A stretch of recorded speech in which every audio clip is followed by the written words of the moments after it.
Alice in Wonderland by Lewis Carroll, read by Nicole with images by the 1951 Disney classic.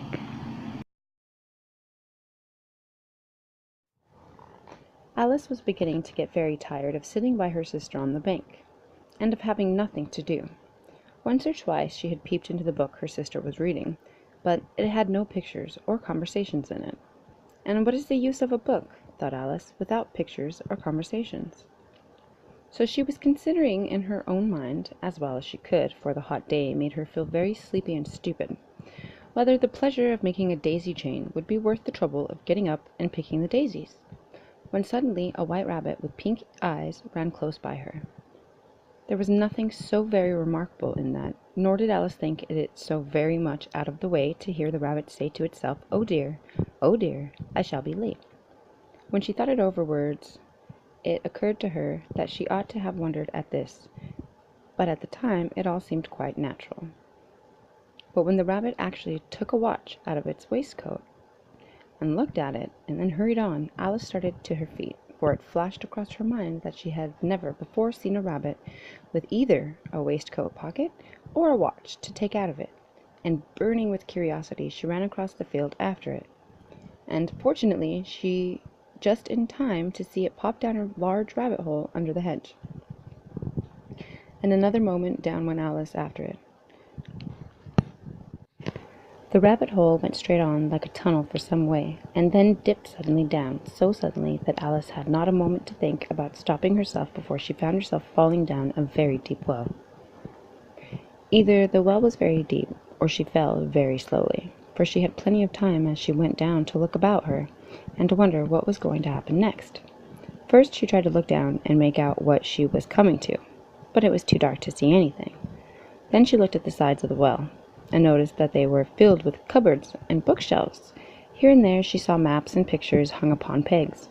She took down a jar from one of the shelves as she passed it. It was labeled orange marmalade, but to her great disappointment it was empty. She did not like to drop the jar for fear of killing somebody, so managed to put it into one of the cupboards as she fell past it. Well, thought Alice to herself, after such a fall as this, I shall think nothing of tumbling downstairs. How brave they'll all think me at home. Why, I wouldn't say anything about it, even if I fell off the top of the house, which was very likely true. Down, down, down. Would the fall never come to an end? I wonder how many miles I've fallen by this time, she said aloud. I must be getting somewhere near the center of the earth. Let me see, that would be 4,000 miles down, I think. For you see, Alice had learnt several things of this sort in her lessons in the schoolroom, and though this was not a very good opportunity for showing off her knowledge, as there was no one to listen to her, still it was good practice to say it over. Yes, that's about the right distance, but then I wonder what latitude or longitude I've got to. Alice had no idea what latitude was, or longitude either, but thought they were nice grand words to say. Down, down, down. There was nothing else to do, so Alice soon began talking again. Dinah will miss me very much tonight, I should think. I hope they'll remember her saucer of milk at tea time. Dinah, my dear, I wish you were down here with me. There are no mice in the air, I'm afraid, but you might catch a bat, and that's very much like a mouse, you know. But do cats eat bats? I wonder. And here Alice began to get rather sleepy, and went on saying to herself in a dreamy sort of way, do cats eat bats? Do cats eat bats? And sometimes, do bats eat cats? For you see, as she couldn't answer either question, it didn't much matter which way she put it. She felt that she was dozing off, and had just begun to dream that she was walking hand in hand with Dinah, and saying to her very earnestly, now Dinah, tell me the truth. Did you ever eat a bat? And suddenly, thump, thump, down she came upon a heap of sticks and dry leaves, and the fall was over.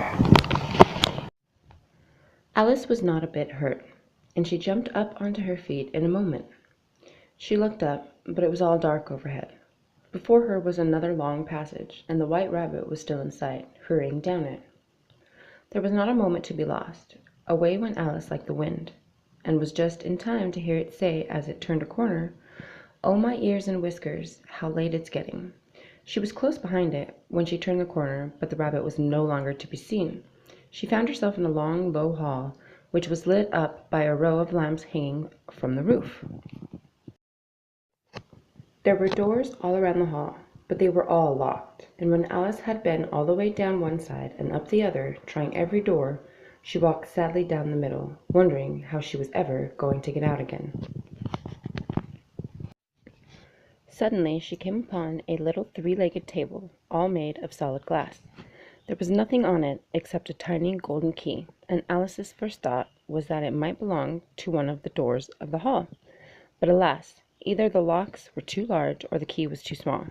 But at any rate, it would not open any of them. However, on the second time around, she came upon a low curtain she had not noticed before, and behind it was a little door about 15 inches high.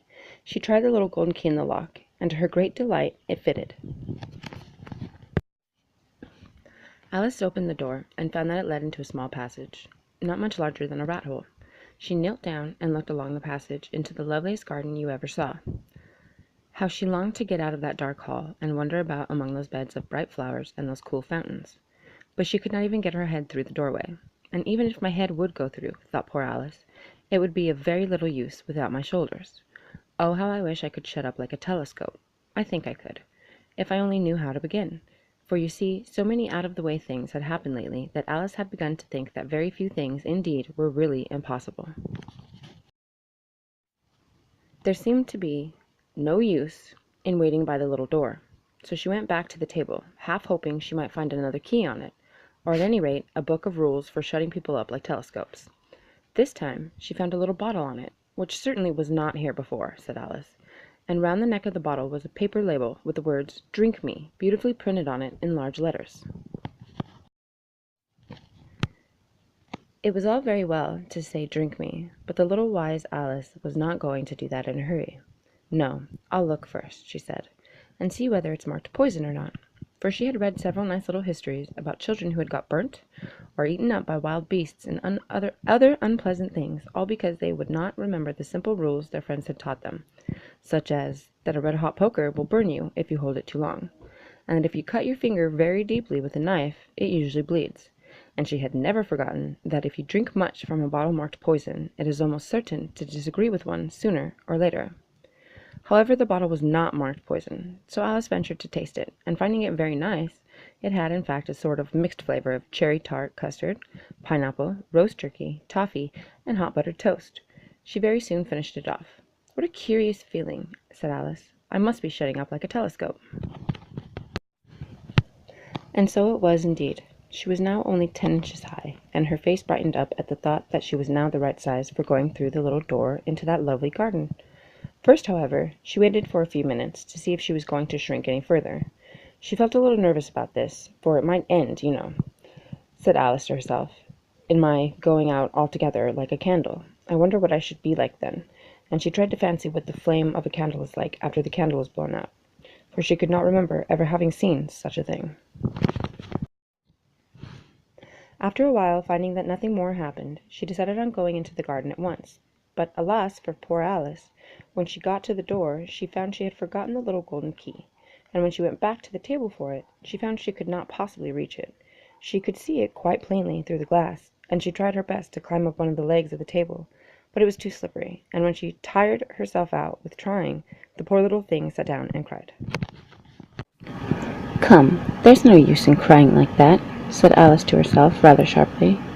"I advise you to leave off this minute." She generally gave herself very good advice, though she very seldom followed it, and sometimes she scolded herself so severely as to bring tears into her eyes. And once she remembers trying to box her own ears for having cheated herself in a game of croquet she was playing against herself. For this curious child was very fond of pretending to be two people. But it's no use now, thought poor Alice, to pretend to be two people. Why, there's hardly enough of me left to make one respectable person. Soon her eye fell on a little glass box that was lying under the table. She opened it, and found in it a very small cake, on which the words "Eat me" were beautifully marked in currants. "Well, I'll eat it," said Alice, "and if it makes me grow larger, I can reach the key, and if it makes me grow smaller, I can creep under the door, so either way I'll get into that garden, and I don't care which happens." She ate a little bit, and said anxiously to herself, "Which way, which way?" holding her hand on the top of her head to feel which way it was growing, and she was quite surprised to find that she remained the same size. To be sure, this generally happens when one eats cake, but Alice had got so much into the way of expecting nothing but out-of-the-way things to happen that it seemed quite dull and stupid for life to go on in the common way. So she set off to work and very soon finished off the cake.